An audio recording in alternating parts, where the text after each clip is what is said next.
Cyber crime, cyber security issues is one of the biggest challenges facing all businesses today. The destruction of Ashley Madison as a company will resonate down a lot of memories for a long time.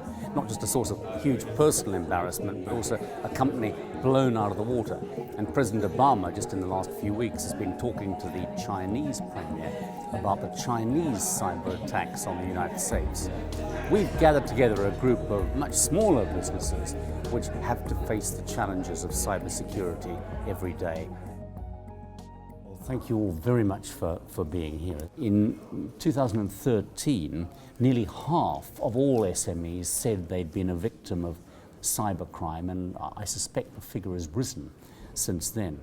It's actually quite a confusing word. Malware, ransomware, black hats and hacktivists sound more like video game characters than imminent threats to our businesses. But I hope by the end of this morning's event we can have a bit more of an understanding of the kind of opportunities and threats that British business today faces.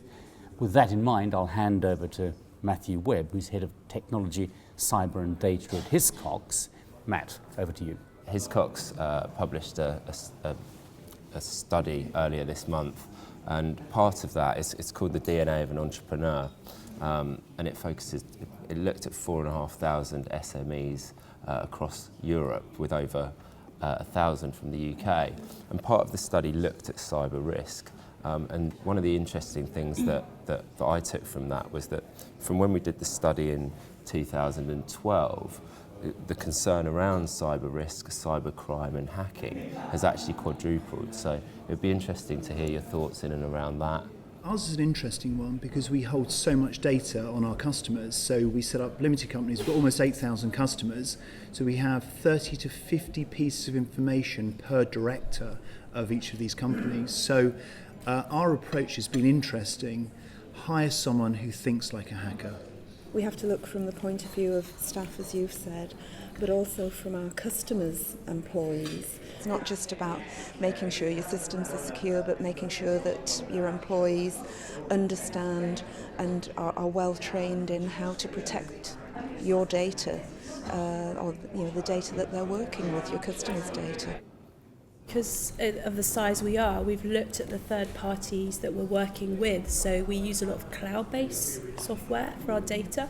So we've checked to make sure that they're European held servers. We built a system, it's a massive accounting system, and we've taken the big step of actually deciding to rebuild the whole thing. Again, because if you start completely again with the latest technologies, you're building for security, you're filling all the gaps. When this original system was designed, how high on the agenda was, the risk management around security?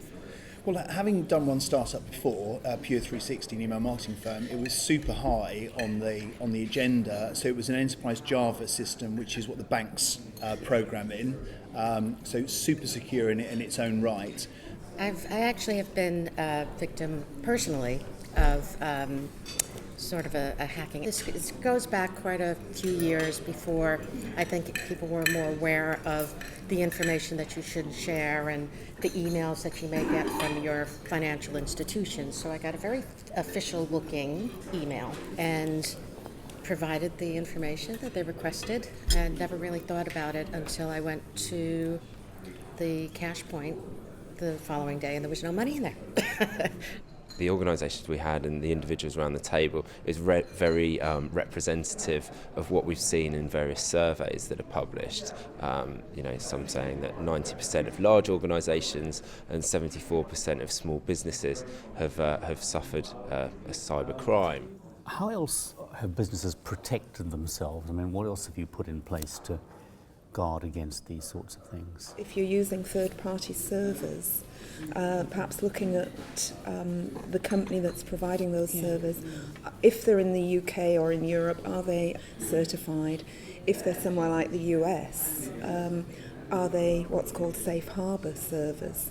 when you're an entrepreneurial business and in a fast-moving environment, and there's new sales and new staff and there's people, your focus is often on completely different things. And I think sometimes it needs a breach in security or a high-profile case to remind you of the importance of it. But I think there is so much going on.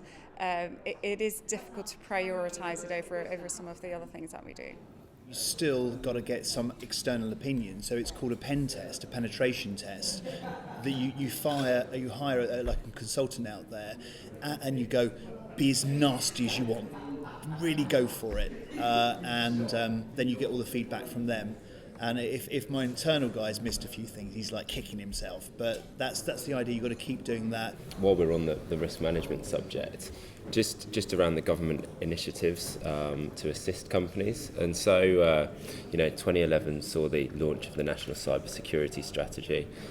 Part of that was Cyber Essentials, really aimed towards SMEs, a framework to work towards to give customers confidence that you take cybersecurity seriously. Are the government doing enough? There was huge investment, sort of 850 odd million pounds, and they did really push Cyber Essentials in the circles that I sort of operate in, but it's really geared towards you guys. What the government hasn't done is get something that you can adjust for smaller companies, and I guess your data, Darren, is if that comes out, that really is critical because it's people's accounts. Some of the people who are watching this, reading this, won't have given us a moment's thought. What's your advice to them about a first step they should take? Well, I think it's like anything when you're running a business. You cannot be an expert in every area, so you just need to recognise that. Not many people around this table design their own website. They might not run their own social media. And I think you just have to go to unless you've got it in-house, you have to go to an expert and get them to do it for you. Because I think it's slightly unrealistic for small businesses, small, medium-sized businesses, to think they can manage it in-house. And I think it's, be selective in who you go to. Find someone who isn't interested purely in just providing your web presence, but is actually really interested in working with you and, sort of supporting you as well. And of course, get insured. So let me ask Matt if he could sum up where we are on all this, do you think? When you undertake that risk assessment process and you get to the point of knowing what the risk is and you come to the risk treatment, have a think around what you are looking for from insurers. Ultimately, they're there to help you in the event of a claim. The product and the actual words on the page are very important, and the breadth of cover. Can your insurer give you access to IT forensics, blue chip companies to sweep in? I think someone mentioned a hack at 3 a.m, or your website being redirected at 3 a.m. Can you call someone that isn't just an answer phone service that can initiate, mobilise some forensics straight away? Well, that's given us a fascinating range of the different ways in which people are coping with the challenges of cybercrime, and mainly they do seem to be succeeding, pushing through the challenges that they face. But the threats are out there, and it's really important to be attentive to them.